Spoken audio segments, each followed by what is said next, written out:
Hi, I'm Heath, current professional tour coach, and today we're going to be going over the high forehand technique. And what this constitutes is anytime you get a ball that bounces high. Now, let me first of all say that we do not promote this particular situation. Matter of fact, it's less than optimal.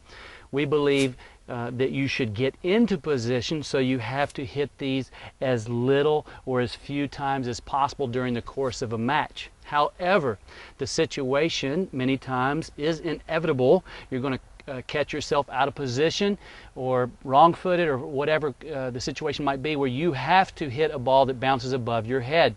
And so we're going to show you the technique, reference points that you can take and apply to your own game or coaching on the forehand high ball. Okay, before we get started on the reference points, real quick, we're just going to show you the common errors that we see at the novice levels all the time when they get high balls. So Lindsay, if you'd feed me a really, really high ball that bounces about right there, you might want to back up so you can feed it even higher. And I'm going to show you some common looks at what we see. It bounced over my head. So you see this ball is going to bounce high. And we see stuff like that. That might be a slight exaggeration. But we see augmented technique because people let it get so high and they do weird forms. Okay? And so the common error is to let the ball get so high out of your hitting zone that you have zero technique. We want to make sure that we never let it get completely with our arm extended over our head, and that's up to our positioning with our feet. So the ball bounces, and it's going to bounce high. Remember, this is a high ball forehand technique. We never want to let it get so high that we have to do weird things with our technique with improvisations. Okay?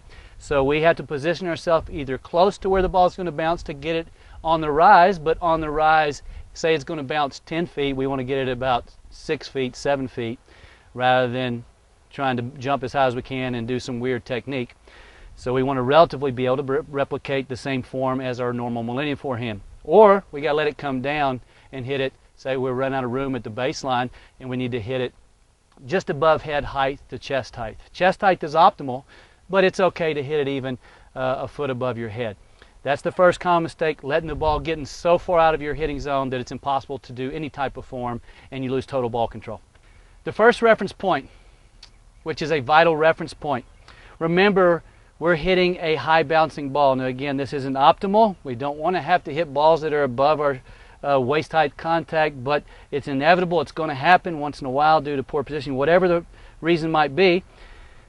Taking this into account, the ball comes, and say it's going to bounce right here where this cone is. The vertical approach, it's steeper, so it's increased.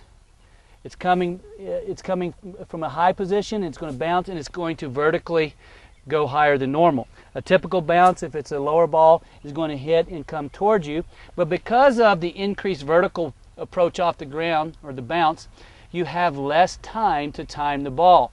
Because the ball is going up, because you want to hit it waist height, but because it's going straight up and you have less time, we're going to let the ball come higher, okay, on our contact point. Now, here's the issue.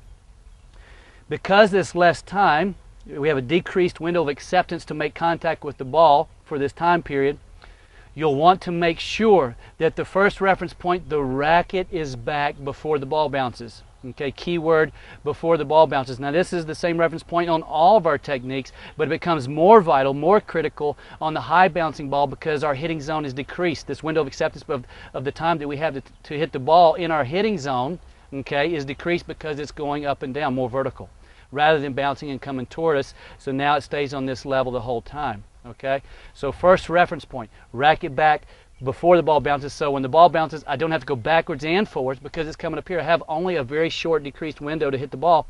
You want to just be able to pull the trigger. Boom.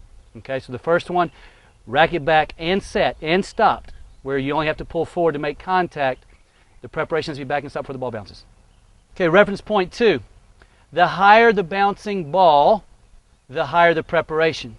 So if a ball is going to bounce around waist height, remember if I tied a string from my hand to my shoulder, it'd be about shoulder height. Okay? However, on a ball that's going to bounce higher, I don't want to have to go up to it as much. So what I want to do, I just want to raise my hand to where it's ear height, if I tied a string from my hand to my ear, or even top of the head height. You don't want the arm all the way straight, but you want to raise the height of the preparation so I can go straight at the ball rather than up at the ball. That's reference point number 2. The higher the preparation, the higher the ball bounce, raise your hand height. Probably the second most important reference point, if not the, pertains to the positioning of your body to the bounce of the ball. It's very simple. We're going to demonstrate this and show you the difference.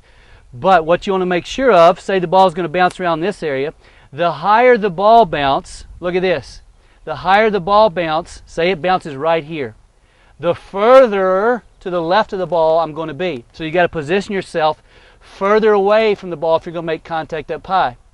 The lower the ball bounce, the closer you're going to be to the ball. So if it's a low ball, I can make contact out in front and I'm only a foot away from the ball.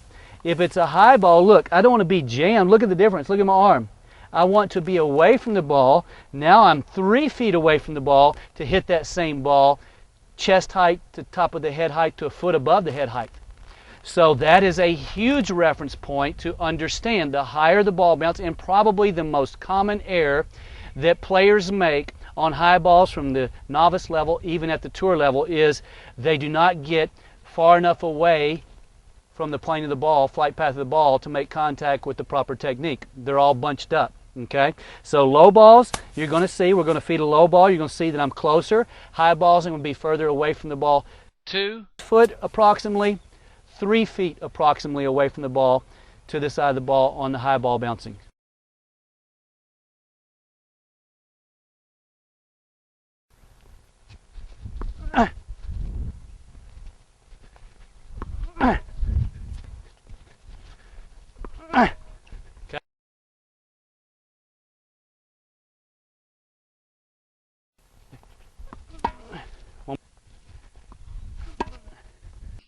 So let's look at the low bouncing ball, which is a clip on the right of myself in real time that you just saw on the video.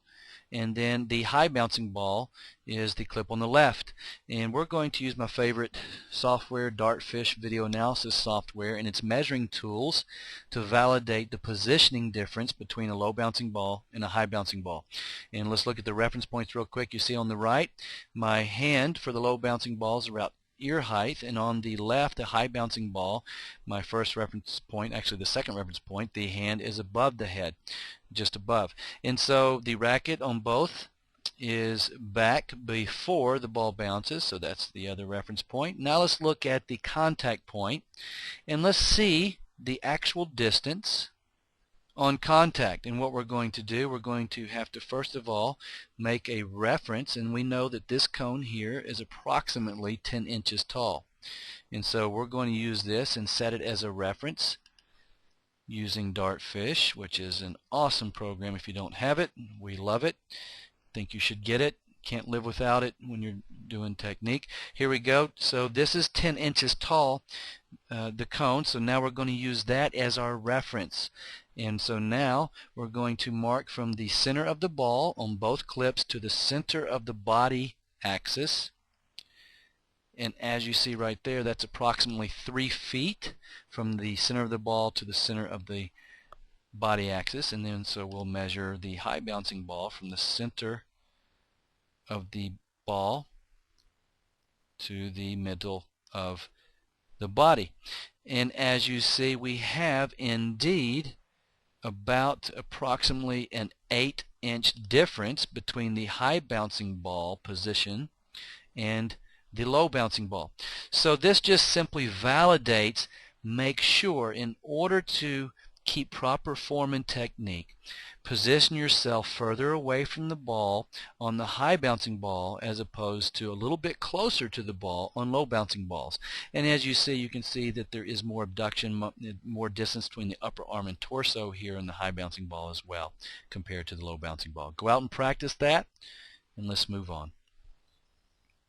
All right, you have the racket back before the ball bounces. First reference point. Second reference point, the higher the bounce, the higher the preparation. Remember, it's okay to be at the top of the head as long as this is still bent. The hand should be top of the head, ear height, depending on how high you're going to make contact.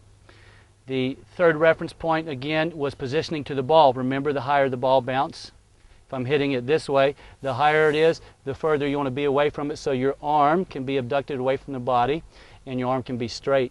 okay, rather than really close. The lower it is, the closer you are to the ball. And then the last reference point here, which is a common error, we see it all the time with novice players, and even especially on the female tour, we see it all the time on high bouncing balls. The inclination, and on the male tour too, the inclination on both sides, but on the forehand side, we see people, because it's a high ball, the instinct is to hit down, directly down. Ball goes up, people want to hit down. Ball goes up, people want to hit down. You've got to fight this natural inclination or instinct, and instead of that, you want to think, I don't know if you've been up in the mountains, and you've seen those signs with the trucks, the 5% downgrade, okay? 5% downgrade. You see that heel that the trucks are visually shown as the sign. That is exactly what this is like. You don't want to think swing straight down just because the ball's bouncing up, I swing down. You want to think swing gradually down like a 5% downgrade, okay? Until you get here. You want to end by the shoulder, on the side of the shoulder, right here. Because this is a flat ball. We're not hitting topspin on this particular ball. You can hit topspin, but that's a different technique, okay? We're hitting a flat ball. The ball's, we're going to start with the racket high. The ball has bounced high, and instead of think swinging straight down, I'm going to hit on about a 5% downgrade. From here, look at this, to here. That's the downgrade. Boom. From here, okay, to there. That's your downgrade. It's not straight down. Because when the instinct takes over of the ball's bouncing high when I hit down, what happens? All too often, almost every single time, that's what makes and produces short balls. Short balls at the higher levels equates to the same thing as missing your shot. So you want to think level that swing off, even though it's bouncing high, and hit through the ball, away from the body, and end on just below the side of the shoulder. Okay? That is the last reference point, and one of the most common errors. You've got to fight the inclination to swing down.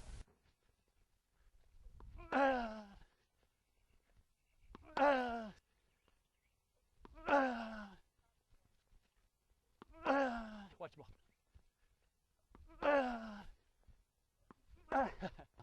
The side of it.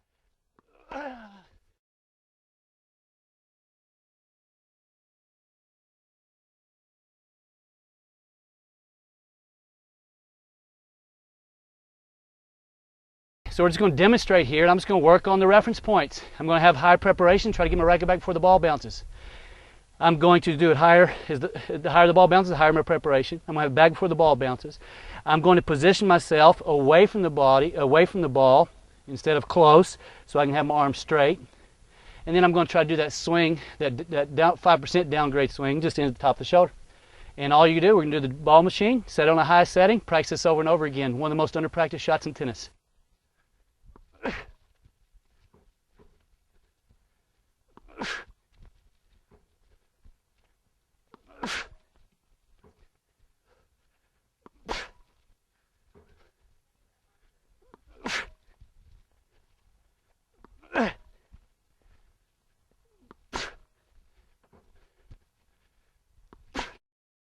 In closing, just let me say this. Remember, we don't want to have to hit balls over our head.